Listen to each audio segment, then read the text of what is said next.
ವೀರಪ್ಪನ ಜೊತೆಲಿ ಅವಾಗ ಏನು ಒಂದು 25 ಜನ ಇದ್ರು. ಹಾಸ್ಯಾರಿ ಗುರುನಾಥ, ವೀರಪ್ಪ, ಆಂಡಿಯಪ್ಪ, ಇಂಥವ್ರನ್ನೆಲ್ಲ ಹೇಳಕ್ಕಾಗಲ್ಲ ಸರ್. 4 ಜನ ಇವತ್ತು ಬರೋರು, ಒಂದು 8 ದಿವಸ ಇರೋರು, 8 ದಿವಸ ಕಲ್ತು ಅವ್ರು ಹೋಗ್ಬಿಡೋರು. ಮತ್ತೆ ಒಂದು 10 ಜನ ಬರೋರು, 10 ಜನ ಬಂದಿದ್ರೆ ಅವರು ಒಂದು 8 ದಿವಸ 10 ದಿವಸ ಇರೋರು, ಹೋಗ್ಬಿಡೋರು. ಅವ್ರು ಹೆಂಗೆ ಗ್ಯಾಂಗ್ ನಂಬರ್ನ ಹೇಳೋದು? ಗ್ಯಾಂಗ್ ನಂಬರ್ನ ಹೇಳಕ್ಕಾಗಲ್ಲ. ಮಾರಿಯಪ್ಪ, ಪೆರುಮಾಳು, ಆಂಡಿಪ್ಪ, ಗುರುನಾಥ, ಗೋವಿಂದ, ವೀರಪ್ಪ, ಹಿಂಗಿದ್ರು ಇದ್ರು. ಸುಂಡಾವಲ್ಲಯ್ಯ, ಇವರೆಲ್ಲ ಇದ್ರು. ಮತ್ತೆ ಊರಿನವರೇ ಬರ್ತಾರೆ, ಒಂದು ಸೈಡ್ ನೋಡಕ್ ಬರ್ತಾರೆ, ಹೋಗಿ ಬರ್ತಾರೆ. ಹೋಗಿ ತಗೊಂಡು ಬಂದ ವೀರಪ್ಪನ ಹಾಕ್ಬಿಟ್ಟು ಅಲ್ಲಿ 2 ದಿವಸ ಡಯಾಡ್ ಆದ್ಬಿಟ್ಟು ಅಲ್ಲಿ ಮಲ್ಕೊಳ್ತಾರೆ, ಅಲ್ಲಿ ಊಟ ಮಾಡ್ತಾರೆ. ಹಂಗೆ ಮುತ್ತುಲಕ್ಷ್ಮಿ ಮದುವೆ ಆಗಿದ್ದು 90ನೇ ಎಸ್ಪಿಲ್ ಆಗಿದ್ರು. ಹಾ, ಗೊತ್ತು.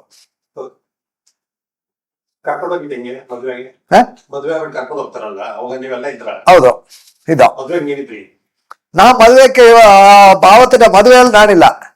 ಮದುವೆ ಮಾಡ್ತೀನಿ ನಾನು ಹೇಳಿದ್ರು, ನನ್ನ ತಾವು ಹೇಳಿದ್ರು. ಆವಾಗ ಕೇರಳ 3 ಲೋಡ್ ಸೈಡ್ ಲೋಡ್ ಓಡಿಸಿದ.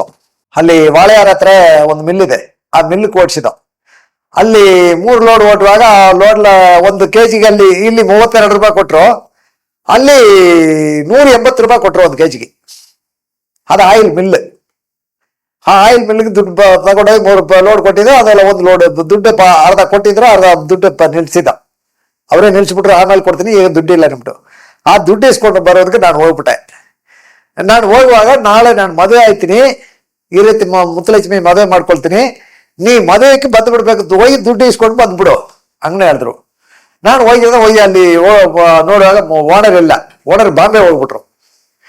ನಾನು ದುಡ್ಡಿಲ್ಲ ಅಂದ್ರೆ ನಾನು ಹೆಂಗೆ ಬರೋದು? ಅವ್ರು ಬರ್ಲಿ, ದುಡ್ಡು ಇಸ್ಕೊಂಡು ಹೋಗ್ಬಿಡೋಣ ಅಂದ್ಬಿಟ್ಟು ನಾನು ಅಲ್ಲೇ ಉಳ್ಕೊಟ್ಟೆ. ಆಮೇಲೆ ಓನರ್ ಬಂದ್ರು, ಓನರ್ ಬಂದ ಕಡೆ ದುಡ್ಡು ಇಸ್ಕೊಂಡು ಬಂದು ನೋಡಿದೆ, ಇವ್ರು ಮದುವೆ ಆಯ್ತು. ಅದ್ರ ಒಳಗಡೆ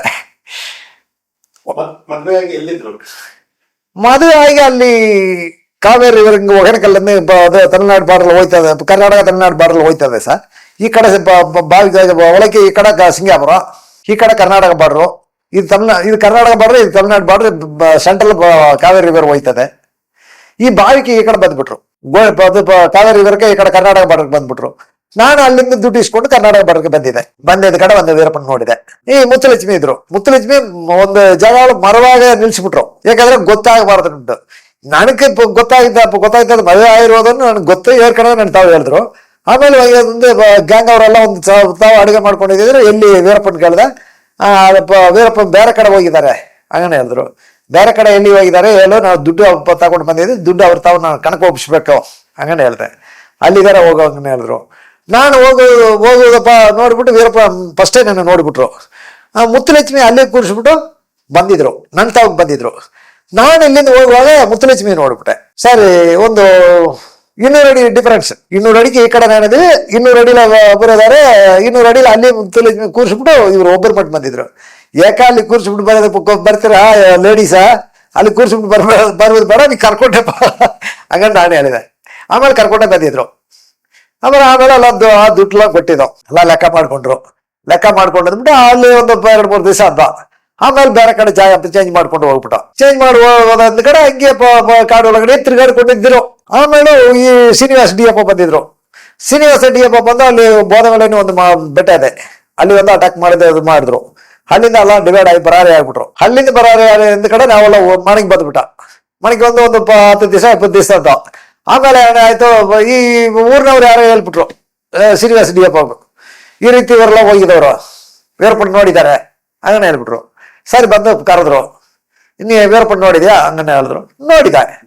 ಶೈನ್ ಲೋಡ್ಗೆ ಹೋಯ್ತಾ? ಶೈನ್ ಲೋಡ್ಗೆ ನಾವು ಹೋಗಿಲ್ಲ, ಅವ್ರು ಬೇರೆ ತಗೊಂಡು ಮಾಡಿದೆ. ನಾವು ಹೋಗಿ ಗಾಡಿ ಇಲ್ಲ ಮಾರಿದ. ನಾನು ಡಿ.ಎಫ್ ತಾವು ಹಿಂಗೆ ಹೇಳಿದೆ, ಸರಿ ನಿಮ್ಗೆ ಏನೇನು ಕೆಲಸ ಗೊತ್ತು? ದನ ಮೇಷುವೆ, ವ್ಯವಸಾಯ ಮಾಡುವೆ, ಕಾರ ಕೆಲಸ ಮಾಡುವೆ ಹಂಗನೆ ಹೇಳ್ದೆ. ಸರಿ ಬಾ, ನಮ್ಮೂರ್ಲ ಕೆಲಸ ಇದೆ, ಕಾರ ಕೆಲಸ ಇದೆ, ಕೊಡ್ತೀನಿ ಬಾ ಹಂಗನ್ಬಿಟ್ಟು ಕರ್ಕೊಂಡು ಬಂದಿದ್ರು. 8 ತಿಂಗಳು ಅಲ್ಲಿ ಬಂದು ಗೋಪಿನಾಥ್ ಮಾರಿಯಮ್ಮನ ದೇವಸ್ಥಾನದ ಕೆಲಸ ಮಾಡ್ಕೊಂಡದ. ಡಿ.ಎಫ್ ಶ್ರೀನಿವಾಸ ಮಾಡಿದ ಕಾರ ಕೆಲಸ. ಕರ್ನಾಟಕ ಡಿ.ಎಫ್ ಶ್ರೀನಿವಾಸ ಅನ್ನೋದು ನಮ್ಗೆ ಗೊತ್ತು. ಪಾರಸ್ನ ಅವ್ರಿಗೆ ಹಂಗೆ ಹೇಳಿದ್ರೆ, ನಾವು ಪಾರಸ್ನವರು, ನಾವು ವೀರಪ್ಪನ ಹಿಡಿದಿದ್ದಕ್ಕೆ ಬಂದಿದ್ದೀವಿ, ವೀರಪ್ಪನ ನಾವು ಹಿಡಿತೀವಿ, ಹಿಡಿಯೋದು ಬಿಡಲ್ಲ, ನೀವು ಊರಿನವರೆಲ್ಲ ಅವ್ರಿಗೆ ಸ್ವಲ್ಪ ಸಪೋರ್ಟ್ ಮಾಡೋದೆಲ್ಲ ನಿಲ್ಸ್ರಿ, ನಮ್ಮಳಿಗೆ ಸಪೋರ್ಟ್ ಮಾಡ್ರಿ ಹಂಗ DF ಕೇಳಿದ್ರು. ಬಾ ಅಲ್ಲಿ ಒಂದು ದೇವಸ್ಥಾನ ಇದೆ, ಆ ದೇವಸ್ಥಾನದಲ್ಲ ಅದು ಮಾಡ್ರಿ, ಕೆಲಸ ಮಾಡ್ರಿ, ನಾವೆಲ್ಲ ನಿಮ್ಗೆ ದುಡ್ಡು ಕೊಡ್ತೀನಿ ಹಂಗಂತ ಹೇಳಿದ್ರು. ನಮಗೆ ಅದು ಬಿಟ್ರೆ ಬೇರೆ ಕೆಲಸ ಗೊತ್ತಿಲ್ಲ.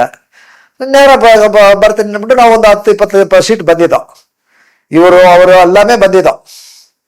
ಬಂದು ಅಲ್ಲಿ 8 ತಿಂಗಳಿದ್ದೋ, ಅವರೇ ಊಟ ಕೊಡೋದು, ಅವರೇ ಅಲ್ಲಿ ಅಡುಗೆ ಮಾಡೋರು, ಮಾಡಿಬಿಟ್ಟು ಅಲ್ಲಿ ದೇವಸ್ಥಾನದಲ್ಲ ಕೆಲಸ ಮಾಡ್ಕೊಂಡದ.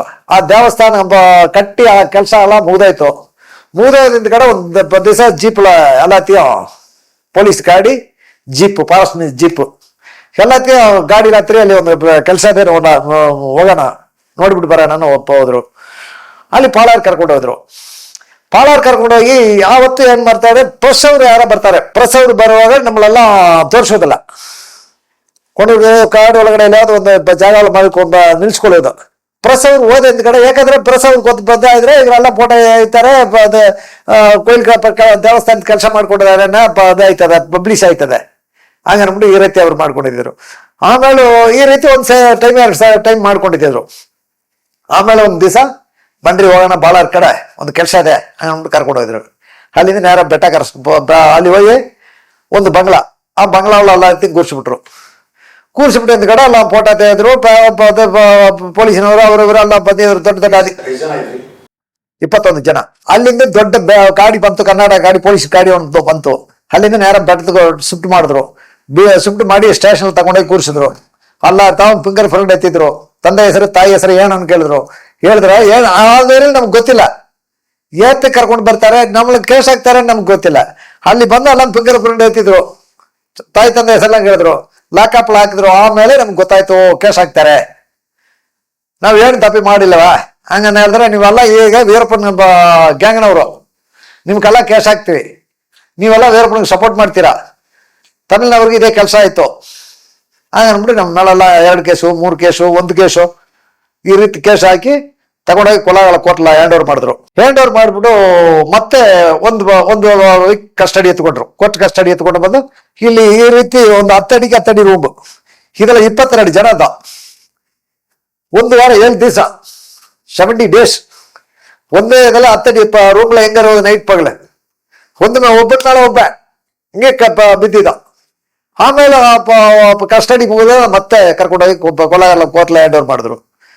ಕೊಲೆಗಾರಲ ಜಡ್ಜ್ ಹ್ಯಾಂಡ್ ಓವರ್ ಮಾಡ್ಬಿಡ್ದ. ಅಲ್ಲಿಂದ ಸೀದಾ ಮೈಸೂರು ಜೈಲಿಗೆ ಕರ್ಕೊಂಡು ಹೋಗ್ಬಿಟ್ರು. ಅಲ್ಲಿ ಜೈಲ್ ಹೋಗಿ ಜೈಲ್ ಹಾಕ್ಬಿಟ್ಟು ನೇರ ಬಂದ್ಬಿಟ್ರು. ಬಂದ ಕಡೆ ಈ ಶ್ರೀನಿವಾಸ ಪೊಲೀಸ್ ಎಲ್ಲ ಹ್ಯಾಂಡ್ ಓವರ್ ಮಾಡ್ದ ನೋಡಿ, DF ಶ್ರೀನಿವಾಸ, ಅದೋಡ ಅವನ ಕೆಲಸ ಮುಗಿತು. நம்மள ಕೇಸಲ್ಲಿ ತಗೊಂಡೆ ಅಲ್ಲಿ ಹಾಕ್ಬಿಟ್ಟು 9 ವರ್ಷ ಅಲ್ಲಿ ಕೇಸಲ್ಲ ಒಳಗಡೆ ಅದ, ನಮ್ಗೆ ಜಾಮೀನು ಸಿಕ್ಕಿಲ್ಲ. 9 ವರ್ಷ ಆಯ್ತು ಅಂದ ಕಡೆ ನನ್ನ ಮೇಲೆ ಹಾಕಿದ್ದು 3 ಕೇಸು. 3 ಕೇಸಲ್ಲಿ ನನಗೆ ಈಗ ಬಿಡುಗಡೆ ಆಗಿದ್ದೀನಿ. ಈ ಪಾಳಾರ್ಲ ಒಂದು ಗಾರ್ಡ್ ಮೋಗಣೆ ಅನ್ಸೊಲ್ಲಿ ಹೊಡೆದ್ರು, ಆ ಕೇಸು ಹೊಡೆದಿದ್ದಾರೆ, ಆ ಕೇಸು ಒಂದು. ದಿನೇಶ್ ಹೊಡೆದ ಕೇಸು, ಒಂದು ಸ್ಯಾಂಡ್ ಲೋಡ್ ಕೇಸು ಎಲ್ಲ ಅದೇ ಜಡ್ಜ್ಮೆಂಟ್ ಕಾಪಿ ನನ್ನ ತಾವಿದೆ. ಈ ಜಡ್ಜ್ಮೆಂಟ್ ಕಾಪಿಲ್ಲ ಈ ಲಾಯರ್ ತಾವು ಕೊಟ್ಟೆ ಇದು ಮಾಡ್ಬೇಕು ಅಂದ್ಬಿಟ್ಟು ಅದು ಮಾಡಿದ್ವಿ. ಈಗ ಏನಪ್ಪ ಎಷ್ಟು ವರ್ಷಗಳದು 2000 SP ನಮ್ಗೆ ಕೇಸ್ ಮುಗಿದಿತ್ತು. ಈ ಜಡ್ಜ್ಮೆಂಟ್ ಕಾಪಿ ಈ ವರ್ಷದಿಂದ ತಗೊಂಡಿದ್ದಾನೆ. ಆಮೇಲೆ ಇಲ್ಲಿ ರಾಜ್ಕುಮಾರ್ ಕಿಡ್ನಾಪ್ ಮಾಡಿದ್ರಲ್ಲ, ರಾಜ್ಕುಮಾರ್ ಕಿಡ್ನಾಪ್ ಮಾಡಿದೆ ಎಂದ ಕಡೆ ಈ Karnataka CM Tamil Nadu CM Veerappa Rajkumar kidnap ಮಾಡಿ ತಗೊಂಡೋಗಿ ಕಾಡು ಒಳಗಡೆ ಮಾಡಿಕೊಂಡು ಅವನು ಒಂದು ಡಿಮಾಂಡ್ ಗವರ್ಮೆಂಟ್ ಹಾಕಿದ್ದಾನೆ. ಅವನು ಏನ್ ಹೇಳಿದಾನೆ, ನನ್ನಾಳೆ ವೀರಪ್ಪನ ಜೊತೆ ವೀರಪ್ಪನ ಅದೆಲ್ಲ ಇನ್ವೆಸ್ಟಿಗೇಷನ್ ಕರ್ಕೊಂಡು ಹೋಗಿದ್ರಲ್ಲ ಪೊಲೀಸ್ನವರು, ಅವ್ರಿಗೆಲ್ಲ ನಷ್ಟ ಕೊಡ್ಬೇಕು ಹಂಗನ್ನು ವೀರಪ್ಪ ಒಂದು ಡಿಮಾಂಡ್ ಹಾಕಿರು. ಸರಿ ಏನು ಡಿಮಾಂಡ್ ಹಂಗನ್ನು ಕೇಳುವಾಗ ಆ ರಿಪೋರ್ಟರ್ ನಕ್ಕಿರೋರೆಲ್ಲ ಹೋದ್ರಲ್ಲ, ಇವ್ರು ಹೋಗಿ ಏನ್ ಡಿಮಾಂಡ್ ಕೇಳುವಾಗ ಈ ರೀತಿ ಅವ್ರಿಗೆಲ್ಲ ನನ್ನೆಲ್ಲ ಏಟು ತಿಂದವರು 1 ದಿವಸ 2 ದಿವಸ ಕರ್ಕೊಂಡೋಗಿ ಅವರೆಲ್ಲ ಚಿತ್ರವಾದ ಮಾಡಿದವ್ರಿಗೆಲ್ಲ ದುಡ್ಡು ಕೊಡ್ಬೇಕು ಗೌರ್ಮೆಂಟ್ ಹಂಗನ್ನೇ ವೀರಪ್ಪ ಒಂದು ಕೋರಿಕೆ ಹಾಕಿದ್ದಾರೆ. ಸರಿ ರೈಟ್, ಹೋಗಿ ನಾವು CM ಕೇಳ್ತೀವಿ ಹಂಗನ್ಬಿಟ್ಟು ಮೀಡಿಯಾ ಅವರೆಲ್ಲ CM 2 CM ಚೆನ್ನೈಲ ಕಲಂಜರ್ಗೋ, ಇಲ್ಲಿ ಯಾವಾಗ ಯಾರು chief minister S M Krishna ಇಬ್ರು ಅಲ್ಲಿ ಹೋಗಿ ಮಾತಾಡಿದ್ದಾರೆ, ಚೆನ್ನೈಲ ಮಾತಾಡಿದ್ದಾರೆ. ಆವಾಗ ನೀವೇ 5 ಕೋಟಿ ಇದು ಮಾಡ್ರಿ, ದುಡ್ಡು ಕೊಡಿ, ನಾವು 5 ಕೋಟಿ ಇದು ಮಾಡ್ತೀವಿ, ನಿಮ್ ಕಡೆ ಬಾಧಿತ ವೀರಪ್ಪನ ಅದೆಲ್ಲ ಸಿಕ್ಕಿ ಹಾಳಾಗಿದಾರಲ್ಲ ಅವ್ರಿಗೆ ನೀವು ಕೊಡ್ರಿ, ನಮ್ ಕಡೆವರ್ಗೆ ನಾವು ಕೊಡ್ತೀವಿ ಹಂಗನ್ಬಿಟ್ಟು ಅದು ಮಾಡಿದ್ರೆ, ಅದು ಹೆಂಗ ಮಾಡಿದ್ರೆ ಗೊತ್ತಿಲ್ಲ. ಮೊದಲ 2 ಗೌರ್ಮೆಂಟ್ ಸೇರಿ 10 ಕೋಟಿ ರೂಪಾಯಿ ಅದು ಮಾಡಿದ್ದಾರೆ, ಫಿಕ್ಸ್ ಮಾಡಿದ್ದಾರೆ. ವೀರಪ್ಪನ್ ಅದೆಲ್ಲ ಇನ್ವೆಸ್ಟಿಗೇಷನ್ ಎಲ್ಲ ಸಿಕ್ಕಿದವ್ರಿಗೆ ಕೊಡ್ಬೇಕು ನಮ್ದು 2 CM ಸೇರಿ ಸೈನ್ ಮಾಡಿದ್ದಾರೆ. ಇದರ ಅಲ್ಲಿ ತಮಿಳ್ನಾಡಲ್ಲ 31 ಜನಕ್ಕೆ ಕೊಟ್ಟಿದ್ದಾರೆ, 2 ಬ್ಯಾಚ್ ಕೊಟ್ಬಿಟ್ರು. ಇಲ್ಲಿ ಕರ್ನಾಟಕ 51 ಜನತೆ ಕೊಟ್ಟಿದ್ದಾರೆ. ಇಲ್ಲಿ ಎಷ್ಟು ಕೊಟ್ಟಿದ್ದಾರೆ ನನಗೆ ಗೊತ್ತಿಲ್ಲ. ಇದೆಲ್ಲ ಇನ್ನೂ 2 ಕೋಟಿ ಚಿಲ್ಲರೆ ಕೊಟ್ಬಿಟ್ರು. ಇನ್ನು 2 ಕೋಟಿ 59 ಲಕ್ಷ ಇದೆ. ಇದೆಲ್ಲ ತಮಿಳ್ನಾಡಲ್ಲಿ 38 ಜನ ಅದು ಮಾಡಿದ್ರಲ್ಲ, ಅವ್ರಿಗೆ 2 ಟೈಮ್ ಕೊಟ್ಟಿದ್ದಾರೆ. 3ನೇ ಟೈಮೇ ಅವ್ರಿಗೆ ಕೊಡ್ಬೇಕಂತ ಹೇಳ್ತಾರೆ. ಈ ಕೋರ್ಟ್ ಅದೇ ಆರ್ಡರ್ ಆಗಿದೆ. ಆ ಕೋರ್ಟ್ 38 ಜನ ಕೊಡ್ಬೇಕನ್ನಲ್ಲ, ಮೊತ್ತನ ವೀರಪ್ಪನ ಜೊತೆಲ್ಲ ಹಾಳಾಗಿದವರು ಕೊಡ್ಬೇಕು ಹಂಗನ್ನು ಕೋರ್ಟ್ ಆರ್ಡರ್ ಹಾಕಿದೆ. 1 ತಿಂಗಳು ಒಳಗಡೆ. ಇದುವರೆಗೂ ನಮಗೆ 1 ಪೈಸಾ ಬಂದಿಲ್ಲ. ಎಂದ ಆಫೀಸರ್ ಅವರು ನಮ್ಮನ್ನು ಬಂದು ಇನ್ವೆಸ್ಟಿಗೇಷನ್ ಮಾಡಿಲ್ಲ, ಏನಿಲ್ಲ. ಮೆಡ್ರಾಸ್ ಹೈಕೋರ್ಟ್. ತಮಿಳ್ನಾಡು ಗೌರ್ಮೆಂಟ್ ಕೊಟ್ಟಿದೆ ಸರ್, ತಮಿಳ್ನಾಡು ಗೌರ್ಮೆಂಟ್ ಕೊಟ್ಟಿದೆ. ಕರ್ನಾಟಕ ಅವಳಿಗೆ ಕೊಡ್ಬೇಕು, ತಮಿಳ್ನಾಡಲ್ಲಿ ಕೊಡ್ಬೇಕು. ಇಲ್ಲಿ ಬಾಧಿತವ್ರಿಗೆ ಇಲ್ಲಿ ಕೊಡ್ಬೇಕು. ಇಲ್ಲಿ ನಮ್ಮಕ್ಕೆ ಇಷ್ಟನ್ನೆಲ್ಲ ನಾನೇನೇ ಹೇಳೋದು ಗೊತ್ತಾ, ನನಗೆ ಒಬ್ಬನಿಗೆ ಕೊಡಿ ನಾನು ಕೇಳಿಲ್ಲ. ಈ ವೀರಪ್ಪನ ಕೇಸಲ್ಲಿ ಎಷ್ಟು ಜನ ಅದಕ್ಕೆ ಉಳ್ಳಾಗಿದಾರೋ, ಇನ್ವೆಸ್ಟಿಗೇಷನ್ ಪೊಲೀಸ್ ಕಸ್ಟಡಿಯಲ್ಲಿ ಬಂದು ಸಿಕ್ಕಿ ಏಟ್ ತಿಂದು ಸತ್ತೋಗಿದಾರೋ ಅವ್ರಿಗೆ ಎಲ್ಲರಿಗೂ ಕರೆಕ್ಟಾಗಿ ಇನ್ವೆಸ್ಟಿಗೇಷನ್ ಮಾಡಿ ಎಲ್ಲರಿಗೂ 1 ರೂಪಾಯಿ ಸರಿಯೇ ಎಲ್ಲರಿಗೂ ಕೊಡ್ರಿ ಅಂತ ಕೇಳ್ತೀನಿ. ಕೊಡಿ, ನಮಗೂ ಕೊಡಿ. ನಾವು 9 ವರ್ಷ ನಾವು ಜೈಲ್ ಮಾಡಿ ನಮ್ಮ ವಕೀಲ ಹಾಳಾಗಿ ನಾವು ಈಗ ಹೊರಗಡೆ ಬಂದು ನಾವು ಜೀವನ ಮಾಡ್ಕೊಂಡಿದೀವಿ. ಇಲ್ಲಿ ಕರ್ನಾಟಕ 51 ಸೀಟು ಕೊಟ್ಟಿದ್ದಾರೆ ಸರ್, ತಮಿಳ್ನಾಡಲ್ಲ 38 ಜನಕ್ಕೆ ಕೊಟ್ಟಿದ್ದಾರೆ. ಆ 38 ತಮಿಳ್ನಾಡು ಗವರ್ಮೆಂಟ್ ಏನಾಗಿದೆ ಅಂದ್ರ ಆ 38 ಜನಕ್ಕೆ 2 ಬ್ಯಾಚ್ ಕೊಟ್ಟಿದ್ದಾರೆ. ಪೇಪರ್ ಬಂದಿದೆ, ಈ ಪೇಪರ್ ತಿನತಂದಿ ತಮಿಳ್ನಾಡು ತಿನತಂದಿ ಪೇಪರ್ ಬಂದಿದೆ. ಇದೆಲ್ಲ ಆರ್ಡರ್ ಮಾಡಿದ ಚೆನ್ನೈ ಹೈಕೋರ್ಟ್ ಆರ್ಡರ್ ಮಾಡಿದ 1 ತಿಂಗಳು ಒಳಗಡೆ ಕೊಡ್ರಿ. ಆ ರೀತಿ ನಮಗೂ ಪಕ್ಕ ರೆಕಾರ್ಡ್ ಇದೆ. ನಾವು ಜೈಲ್ ಒಳಗಡೆ 9 ವರ್ಷ ನಾವು ಜೈಲ್ ಒಳಗಡೆದ, ನಮಗೂ ದುಡ್ಡು ಕೊಡ್ರಿ ನಾವು ಅದು ಮಾಡಿದ್ವಿ. రెండు ಗೌರ್ಮೆಂಟಿಗೆ ಗೆಲ್ತೀವಿ ನಾವು, ತಮಿಳ್ನಾಡಿಗೆ ಗೆಲ್ತೀವಿ, ಕರ್ನಾಟಕಕ್ಕೆ ಗೆಲ್ತೀವಿ. ಅದು ಗೌರ್ಮೆಂಟ್ ಫಿಕ್ಸ್ ಮಾಡೋದು ಸರ್, ಅದು ನನ್ನ ಕೈಲಲ್ಲ. ಗೌರ್ಮೆಂಟ್ ಪಾತಿ ಎಷ್ಟು ಕೊಡ್ಬೇಕಂದ್ರಲ್ಲೂ ಕೊಡ್ಬೋದು. 1 ರೂಪಾಯಿ ಕೊಡ್ಬೋದು, 1 ಲಕ್ಷ ಕೊಡ್ಬೋದು, 50,000 ಕೊಡ್ಬೋದು. ಗೌರ್ಮೆಂಟ್ ಅದು ಫಿಕ್ಸ್ ಮಾಡೋದು, ನಾನು ಫಿಕ್ಸ್ ಮಾಡೋದಿಲ್ಲ. ನನ್ನ ಆಟ ಇನ್ನು ಎಷ್ಟೋ ಜನ ಬದುಕು ಉಳ್ಳಾಗಿದ್ದಾರೆ, ಅವ್ರಿಗೂ ದುಡ್ಡು ಕೊಡ್ಬೇಕು. ಹಂಗೆ ನನ್ನ ಕೋರಿಕೆ ಅದೇ. ಇಲ್ಲ, ಮಾಡಿಲ್ಲ. ಜೈಲಿಂದ ಬಂದ ಕಡೆ ಅದು ಮಾಡಿಲ್ಲ, ಮೀಟ್ ಮಾಡಿಲ್ಲ. ನಾವು ಜೈಲಿಂದ ಬಂದ ಕಡೆ 2001 ನನ್ನ ಮದುವೆ ಆಯ್ತು. ಮದುವೆ ಆಯ್ತು ಕೂಡ ನಾನು ಮಕ್ಕಳೋಡ ನಾನು ಅದು ಮಾಡ್ಕೊಂಡಿದ್ದೀನಿ. ನಾನು ಪೊಳಪು ನೋಡ್ಕೊಂಡು ನಾನಿದ್ದೀನಿ. 4 ಮಕ್ಳು ಸರ್ ನನಗೆ. 2 ಹೆಣ್ಮಕ್ಳು 2 ಗಂಡು ಮಕ್ಳು. 2 ಹೆಣ್ಮಕ್ಳಿಗೆ ಮದುವೆ ಮಾಡಿಬಿಟ್ಟೆ, ಇನ್ನ 2 ಗಂಡು ಮಕ್ಳು ಓದ್ಕೊಂಡಿದ್ದಾರೆ.